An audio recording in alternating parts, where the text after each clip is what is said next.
Baldy, good morning. How are you? I'm good. I'm good, guys. Good to be with you. Thank you. Yeah, it's good to have you, man. So the Commanders travel to Detroit to take on the Lions after taking care of the Bucks. Surprise, surprise, another last play win for the Commanders. It's been a wild ride for them. This is going to be a test, though. This is a Lions team that's racked up 15 wins. The spread is 9.5.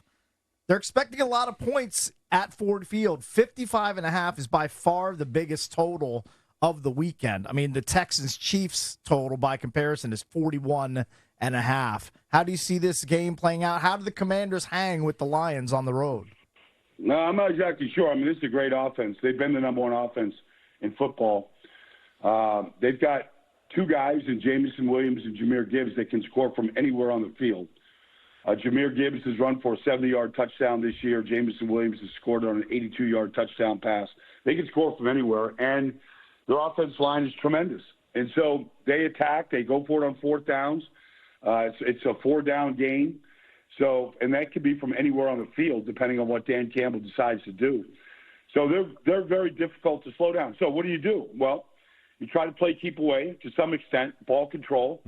Try to limit the number of possessions. If you can keep it to 8 possessions or sometimes even 7, that can help keep the score down. And then you've got to maximize your possessions. You got to try to steal possession.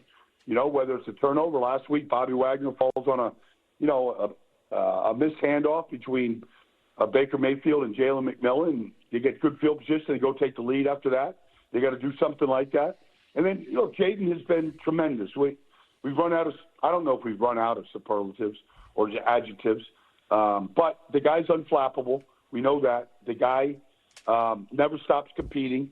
He can convert a lot of first downs just by his ability to run and to keep plays alive. So he's got to do that. And if they gets into a track meet with Detroit, you got to try to match him because you don't want to fall too far behind from this football team. They'll force you into some mistakes at that point. Jesus, I lost my train of thought, Cakes, already. I also think, Baldy, that I'm bailing you out a little bit. Baldy, that they've got to do a much better job, Washington, of running the football, and Robinson has to be that guy. I think Eckler has to be a factor too, but they ran for 82 yards against Tampa, and I know Tampa's run defense is one of the top in the league, but I think Detroit's pretty similar, but you've got to be able to – you can't just rely on Jaden Daniels to run the ball, and he didn't even run for that many yards. He averaged 2.8 yards per carry. 82 yards isn't going to get it done against Detroit running the ball. It depends. It depends. If Detroit is selling out to stop the run and they're playing with one single high safety to stop the run, then 82 yards might be sufficient if you're getting big plays in the passing game. But I agree with you that they've got to run the ball better, and it's been a problem. It's not just the Bucs. It's been quite a few games where they have struggled, and I agree with you. It's got to be Brian Robinson. He's got a guy that's got to wear the hat. He's got to get going. I don't believe that Detroit has as many. They don't have Vita Vea in the interior of their defense right now.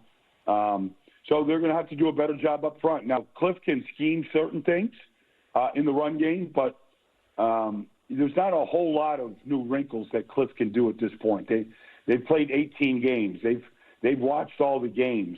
They've studied all the formations, the two-back sets that they do, and some of the motions. They've studied all of that. I don't think there's a lot of new wrinkles left for Cliff to attack Detroit. They're just going to have to be better up front. It's good that Biotis is back in there, but Biotis and Allegretti and the guys, they got to do better. Cosme, they got to do a better job up front right now.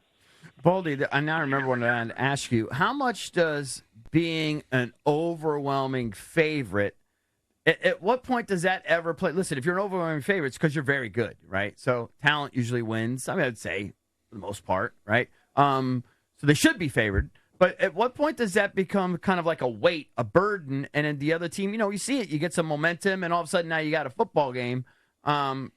Is that like something, like I feel like we can use that to our advantage, maybe? Maybe, except that Detroit was up 17 last year on San Francisco in the NFC Championship game. and they saw it slip away. They saw San Francisco score in 5 straight drives, and they blew it on a couple of fourth down opportunities where they could have kicked field goals maybe. And so I think that taste in their mouth is maybe tarnishes the philosophy you have right there, which can be real. But I think this is a hungry team. They took advantage of the bye week to rest up. The offensive coordinator is basically being put in every single open head coaching job right now. I don't think he wants to hear any of that.